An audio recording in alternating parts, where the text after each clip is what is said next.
Cher Seigneur Dieu, Maître de l'univers, Créateur de toutes choses, je loue ton saint nom. Que ta volonté soit faite sur la terre comme au ciel. Je te dis merci pour la vie, merci pour tous tes bienfaits. Je te demande pardon pour mes péchés et ceux des autres. Délivre-moi de tous mes ennemis et de tous mes adversaires. Trace-nous le chemin que nous devons suivre pour ta gloire, Seigneur. Je m'appelle Boniface Pardon, votre serviteur. Je vous salue très fortement dans le précieux nom du divin Sauveur Jésus-Christ, le roi des rois. Celui qui était venu nous sauver de la mort, qu'il en soit ainsi. Enfin, je vous dis merci et bienvenue sur les web, chers internautes à l'écoute et à la visualisation de cette nouvelle édition. Soyez bénis.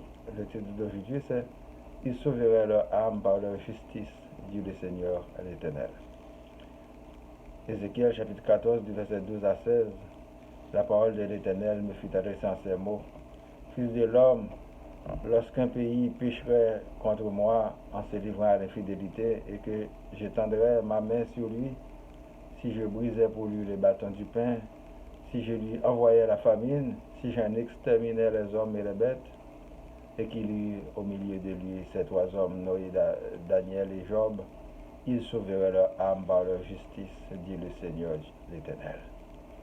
Si je faisais parcourir le pays par des bêtes féroces, qui les dépeupleraient, s'il devenait un désert où personne ne passerait à cause de ces bêtes, et qu'il y eut au milieu de lui ces trois hommes, je suis vivant, dit le Seigneur l'Éternel, il ne sauverait ni fils ni fille, eux seuls seraient sauvés, et le pays deviendrait un désert.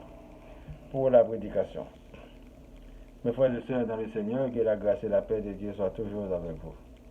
La justice et l'éducation élèvent une nation, sinon la nation s'abaisse silencieusement vers le néant.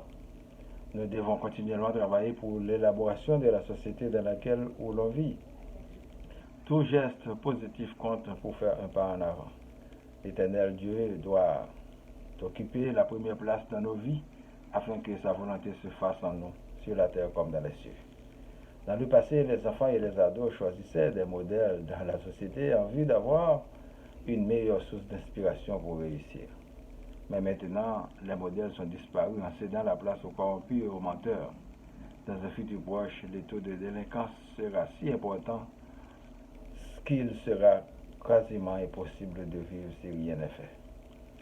L'infidélité des hommes à Dieu ne restera pas impunie car un instant chez l'ennemi est très risqué s'il ne nous a pas ôté même la vie. Nous constatons que lors des catastrophes naturelles, certaines personnes, bonnes ou mauvaises, sont épargnées ou ont péri par miracle. Tout cela pour la gloire de Dieu, parce que l'Éternel cherche en tout sa gloire pour notre plus grand bien. Nous habitons par contre dans un univers dangereux sur tous les angles. Toutes les conditions sont réunies pour partir sans préavis d'une manière ou d'une autre et sans exception de personne. L'erreur humaine est toujours plausible dans toutes les sphères du globe. Notre champ de connaissances est très limité, même quand l'un dépasse ou différencie l'autre. D'autre en plus vient le phénomène de l'évolution humaine et du monde en général. L'Éternel dit toujours, s'il trouve des gens honnêtes, fidèles, sincères, justes, en un lieu, il ne détruira pas ce lieu à cause de ses serviteurs ou de ses servantes. Mais pourtant, lors des catastrophes naturelles, des innocents ont péri. Pendant que nous croyons dans notre Dieu de bonté, fort et puissant, nous ne devons jamais oublier la résurrection qui est l'arme fatale pour l'ennemi qui est en train de détruire la création divine. Ces trois hommes, Noé, Daniel et Job, sont bien vivants pour notre Dieu et sont, selon les Écritures, des vrais modèles de serviteurs ou servantes de Dieu. Nous pouvons sauver notre âme, même quand nous périrons tous physiquement un jour sur cette terre, car nous sommes revêtus d'un corps mortel et périssable. Nos jours sont comptés, que l'on veuille ou non. Désormais, préparons-nous aujourd'hui à la rencontre du Seigneur avant qu'il soit trop tard. Que la grâce du Seigneur soit avec nous, que de son trône éternel, il nous envoie du secours, qu'il nous console, qu'il protège nos proches, qu'il nous délivre de tout danger, de tous nos ennemis et de tous nos adversaires. Peuple haïtien, comment nous connaissons, ça va bon même, et pas bien espoir, si nous pas bailler tête nos espoirs. Depuis dirigeants ont ouvert bouche, c'est menti à bailler, pendant que nous pas qu'attendre la misère nous est là. Une première erreur capable de donner, mais continuer dans l'erreur, pas de monogie, il faut que nous campions l'adversaire pour nous prendre défense tête. Non. Parce que c'est nous qui avons souffert. Nous voulons faire qu'on n'ait pas rien qui a fait présentement là en faveur. Parce que pas de monde qui a tant de revendications. C'est qu'il n'y a pas jamais, il n'y a pas de problème. Pour ça, on n'a pas besoin de solution. C'est eux-mêmes qui peuvent défendre nous. Les gens sont capables. Nous chaque avons une responsabilité pour nous engager nous dans la ville et dans le pays que nous vivons là. C'est nous qui payons taxes et impôts au gouvernement. C'est nous qui payons dîmes et offrandes. C'est nous qui faisons dons à l'ONG. Ils ont tous un compte pour nous. En cas de nous, c'est nous-mêmes qui faisons pour eux. Pendant qu'ils prennent toute gloire pour eux.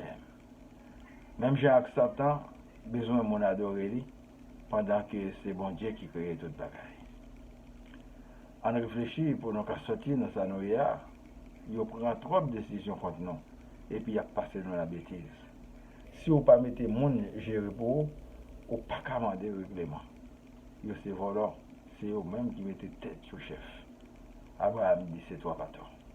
Nous devons arrêter de trop compter sur nos menteurs. Les politiciens cachent toujours la vérité pour détourner notre attention.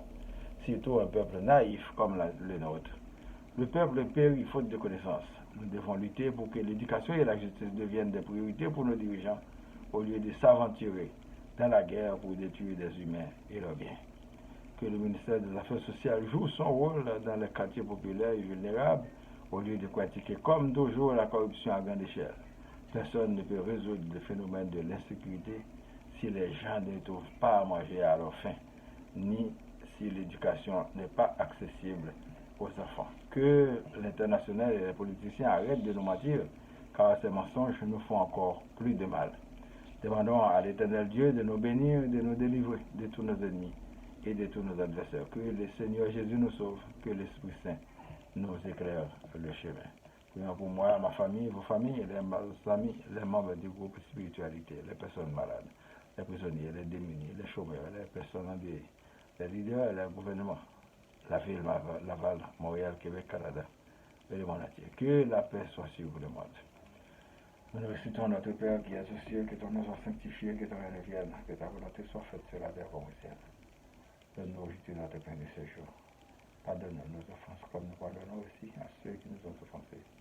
Et ne nous laisse pas dans notre tentation, mais délivre-nous du mal, car c'est à toi qu'appartient la puissance et la gloire au siècle des siècles. Amen. Je vous souhaite de passer une bonne journée et une bonne semaine. Lisez et méditez toujours sur la parole de Dieu. C'est votre serviteur, Boniface. Merci et à la prochaine. Au revoir.